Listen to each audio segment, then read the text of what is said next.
Hello वैंक्शन and ईजहन lover, welcome back to our channel. Thank you guys आपके प्यार और सपोर्ट के लिए। आपका प्यार और सपोर्ट यूं ही बरकरार रखिएगा मेरे साथ। अगर आपने चैनल को सब्सक्राइब नहीं किया है तो प्लीज सब्सक्राइब कर देना। तो गाइस आज हम my concept is a man का नेक्स्ट पार्ट देखने वाले हैं। लास्ट पार्ट में हमने देखा जहन अपने सारे सीक्रेट्स ईबो को बता देता है और जहन ईबो को ये भी बता देता है कि वो उससे बहुत प्यार करता है और उसने ये सारा प्लान उससे शादी करने के लिए ही किया था। ये सब सुनकर और जहन के प्रति अपना प्यार देखकर ईबो मान जाता है। वो अंदर से बहुत खुश था। तो चलो गाइस इसके आगे क्या होता है हम देखते हैं। आई होप आपको ये पार्ट अच्छा लगेगा। ईबो और जहन अभी भी एक दूसरे को हक कर रहे थे, तभी उन्होंने अचानक बाहर से एक गार्ड की आवाज सुनी। यूर मैजेस्टी, प्राइम मिनिस्टर हुआ आपसे मिलना चाहते हैं, एक गार्ड ने बताया। ठीक है, उन्हें एम्पीरियल हॉल में वेट करने के लिए कहो।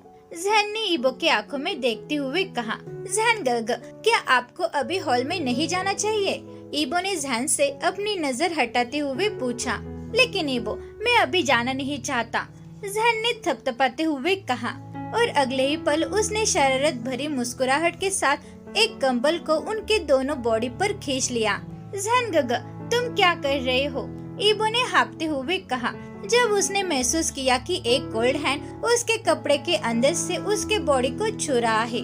क्या ईबो, मैं तो बस अपनी प्यारी वाइफ से थोड़ी गर्माहट उधर ले रहा हूँ, इसमें क्या बुरा है? जहन ने बहुत मासूम चेहरे के साथ कहा। जहन ने अपना चेहरा ईबो की गर्दन में छिपा लिया। इस वजह से उनके दो बॉडी के बीच कोई भी अंतर नहीं रहा और जहन के दोनों ही हाथ ईबो के कपड़े के अंदर से उसके बॉडी पर घूम रहे थे। जहन गग, ईबो ने खुशी से आह भरी और अपना सिर पीछे की ओर कर दिया। इसे और महसूस करने के लिए ईबो ने अपनी आंखें बंद कर ली, लेकिन तभी अचानक जहन ने अपने हाथ ईबो के कपड़े से बाहर निकाले।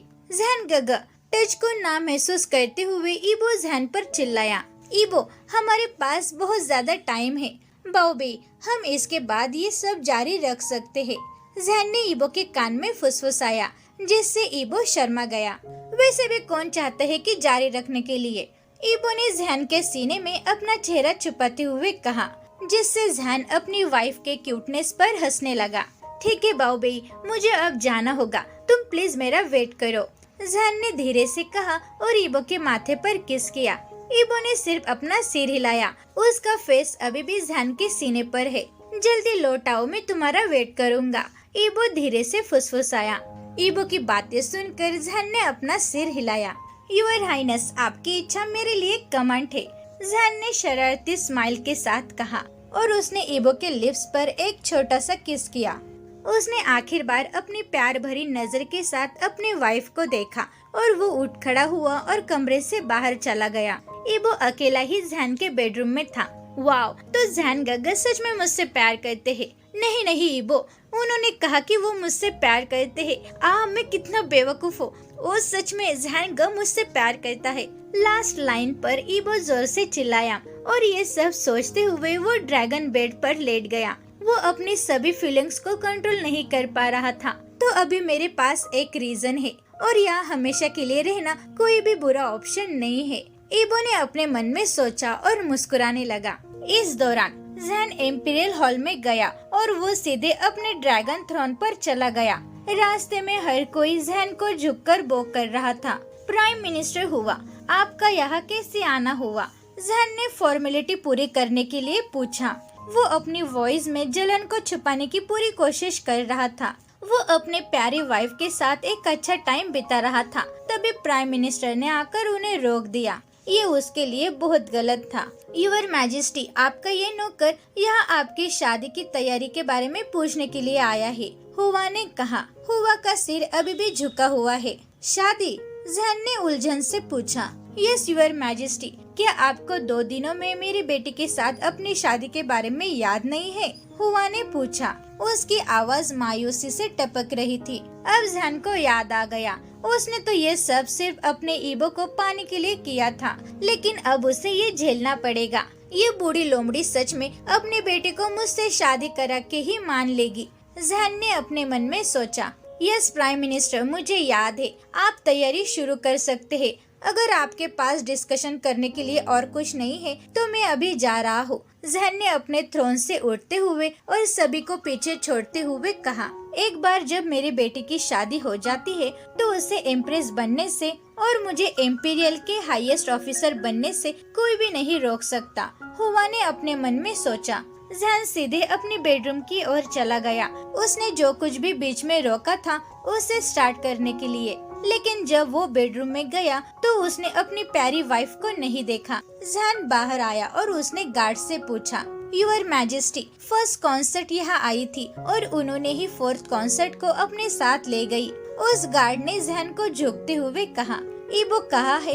ये सुनकर जहन ने राहत की सांस ली, लेकिन एक खूबसूरत लेडी के साथ ईबो के टाइम स्पेंड करने के बारे में सोचकर उसने राहत की सांस ली। हालांकि उसे पता है कि जिंग को ईबो में कोई भी दिलचस्पी नहीं है, लेकिन उसका मन इनसिक्योर था क्योंकि फर्स्ट कॉन्सर्ट और फोर्थ कॉन्सर्ट दोनों ही दिखने में बहुत खूबसूरत थे। क्या होगा अगर जिंग ईबो की ब्यूटी से अट्रैक्ट हो गई तो? या सबसे खराब क्या होगा अगर ईबो जिंग की ओर अट्रैक्ट हो गया तो? नहीं नहीं, मैं ऐसा नहीं होने दूंगा। जहन ने जिंग की हवेली की ओर बढ़ते हुए अपने विचारों पर अपने नाखून काटने लगा। जिंग की हवेली में ईबो जिंग के बनिस के साथ खेल रहा था। वाओ जेई, मुझे नहीं पता था कि आपको भी बनिस पसंद है। एक व्हाइट बनी को सहलाते हुए ईबो ने खुशी से कहा। कभी कभी जब मैं बहुत आलसी और बोर महसूस करती हूँ तो मैं अपना टाइम इन छोटे बनीज के साथ स्पेंड करती हूँ। जिंक ने एक बनी को उठाते हुए कहा और उसने उस बनी को पैर से सहलाते हुए कहा, जे, क्या मैं यहाँ कभी कभी आपके बनीज के साथ खेलने आ सकता हूँ? और जे, मैं आपको प्रॉमिस करता हूँ कि मैं तुम्हें परेशान नहीं करूँगा। ईबो ने अपनी 3 उंगलियाँ दिखाते हुए कहा। जिंग ईबो की प्यारी हरकतें देखकर हंसने लगी। ईबो, आपको यहाँ आने के लिए मेरी परमिशन लेने की कोई जरूरत नहीं है और आप यहाँ कभी भी आ सकते हैं, जिंग ने कहा। जिंग ईबो के बालों को सहलाने के लिए उसके बालों को छूने ही वाली थी, तभी एक बड़े हाथ ने उसके हाथ पर थप्पड़ मारी।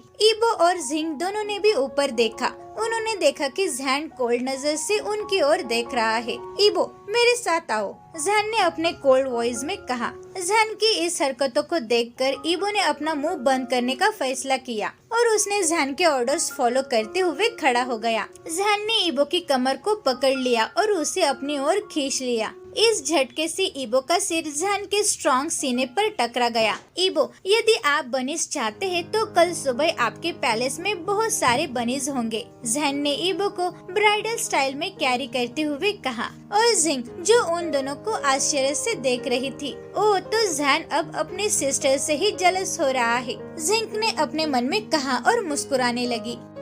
इस दौरान जहन, गगर, तुम इतना अजीब बिहेव क्यों कर रहे हो? ईबो ने उलझन से पूछा।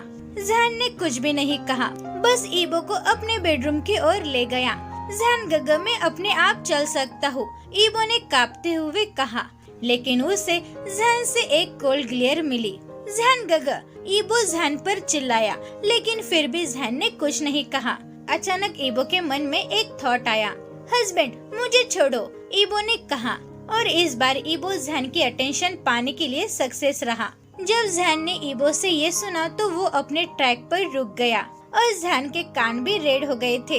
ईबो की पीठ और घुटनों के चारों ओर जहन ने अपनी पकड़ कस ली और उसने ईबो की ओर देखा। ईबो, आँख से खेलना बंद करो अगर तुम जलना नहीं चाहते तो, जहन ने अपने डीप टोन में कहा, जिससे ईबो की रीढ़ की हड्डी कांपने लगी। लेकिन ईबो ने अगले ही पल खुद को तैयार किया और जहन की ओर एक चुलबुली स्माइल फेंकी।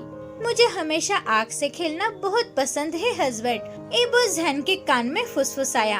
अगली सुबह ईबो अपने पूरे बॉडी में पेन के साथ उठा। उसके पैर भी सुन्न हो गए थे और उसकी लोअर बॉडी भी बहुत पेन कर रही थी। ईबो ने उठने की कोशिश की, लेकिन वो ड्रैगन बेड पर फिर से गिर गया। उसने देखा कि एक मजबूत हाथ उसकी कमर को पकड़े हुए है। ईबो ने उस डायरेक्शन में देखा। उसने देखा कि जहन एक इनोसेंट बने की तरह सो रहा है। ये जानवर मुझे पूरी रात बेरहमी से खा रहा था और देखो अब वो एक इनोसेंट बने की तरह सो रहा है। इस मासूम चेहरे को देखकर कोई भी बता नहीं सकता कि इस मासूम चेहरे के पीछे एक बड़ा राक्षस छुपा हुआ है। ईबो ने अपने मन में सोचा और अचानक उसे कल रात का कुछ याद आने लगा। इससे वो शर्मा गया। जहन तब तक नहीं रुका जब तक कि ईबो बेहोश नहीं हो गया। ईबो अपने ख्यालों में इस कदर डूबा हुआ था कि उसे एक प्यार भरी नजर अपने ऊपर वो महसूस नहीं कर पाया। गुड मॉर्निंग बाओबेई, जहन ने चहकते हुए और ईबो को चौंकाते हुए कहा। जहन की ब्राइट स्माइल देखकर ईबो की धड़कनें तेज हो गई, लेकिन फिर से ईबो को याद आया कि ये मासूम चेहरे वाला बनी उसके ही दर्द का कारण है। क्या अच्छी सुबह है, सुबह में इतना अच्छा क्या है जब मैं उठ भी नहीं सकता। ईबो ने थपथपाया, जिससे जहन को वो बहुत प्यारा लग रहा था। जहन अपने आप को कंट्रोल नहीं कर पाया और उसने अपने दांतों से ईबो के गोल मटोल गाल पर काट लिया। आज जहन गगा, क्या तुम मुझे पूरी शाम और रात खाकर क्या सेटिस्फाइड नहीं हो? ईबो धीरे से चिल्लाया। बाओबेई, मैं अपने आप को कंट्रोल नहीं कर सकता, तुम सच में बहुत प्यारे हो। जहन ने ईबो के सूजे हुए लिप्स को सहलाते हुए कहा। इससे ईबो शर्माने लगा। जहन गगा, ईबो ने शर्माते हुए चिल्लाया। बाओबेई, मुझे हस्बैंड बुलाओ। जहन ने उसके कान में फुसफुसाया, जिससे ईबो डर से कांपने लगा। नहीं, मैं आपको हस्बैंड नहीं बुलाऊंगा, ईबो ने कहा। कल रात का फ्लैशबैक, मुझे हमेशा आग से खेलना पसंद है हस्बैंड, ईबो ने शरारत से जहन के कान में फुसफुसाया। ईबो के मुंह से ये शब्द सुनकर जहन अपने अंदर के जानवर को कंट्रोल नहीं कर पाया। जहन ने अपने शरारती हस्बैंड को एक बार देखा और वो ईबो को लेकर अपने बेडरूम की ओर जाने लगा। जहन इतनी तेजी में था कि लगभग वो दौड़ रहा था। जहन ने चेम्बर के दरवाजे को लात मारी और बेड की ओर जाने लगा। ईबो ने जहन की गर्दन को कसकर पकड़ लिया था। स्लो डाउन गग, मैं कहीं भाग नहीं जाऊंगा, ईबो ने उससे चिढ़ाया। लेकिन ईबो के इस सेंटेंस ने आग में घी डालने का काम कर दिया।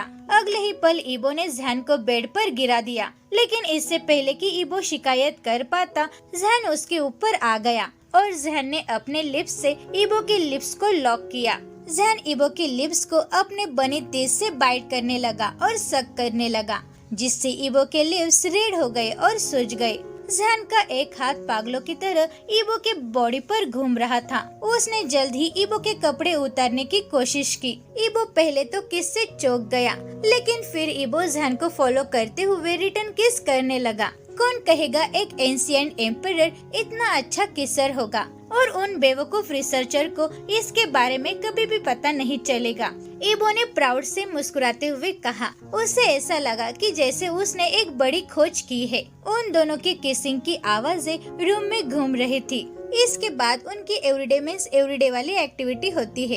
ये सब होने के बाद आखिरकार जहन रुक गया जब ईबो बेहोश हो गया। जहन ने ईबो को और खुद को साफ किया।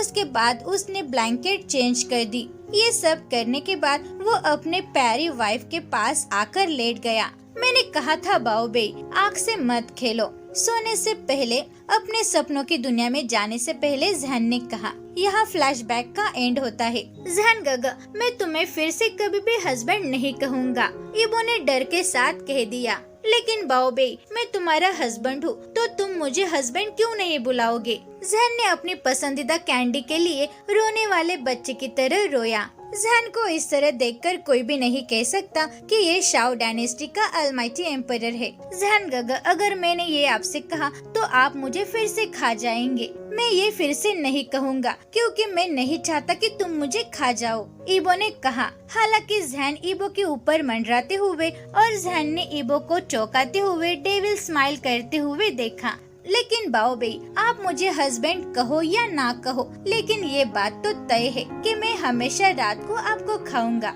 जहन ने शरारती स्माइल के साथ कहा। इससे पहले कि ईबो कुछ जवाब दे पाता, बाहर से एक गार्ड की आवाज आई। यूर मैजेस्टी, रानी माँ ने आपको याद किया है। वो आपसे मिलना चाहती है और उन्होंने आपको कल अपने शादी के रोब्स चुनने के लिए कहा है, उस गार्ड ने कहा। गार्ड की बातें सुनकर ईबो वही के वही जम गया। तो गाइस, आपको आज का पार्ट कैसा लगा? Thank you very much guys video देखने के लिए। तो अब जहन के मैरिज से ईबो कैसे रिस्पॉन्स करता है, ये तो हम आने वाले पार्ट में ही जानेंगे। गाइस, अगर आपने चैनल को सब्सक्राइब नहीं किया है तो प्लीज सब्सक्राइब कर देना, वीडियो को लाइक करो और शेयर करो और मुझे कमेंट में ये जरूर बताना कि आपको आज का पार्ट कैसा लगा। Thank you guys.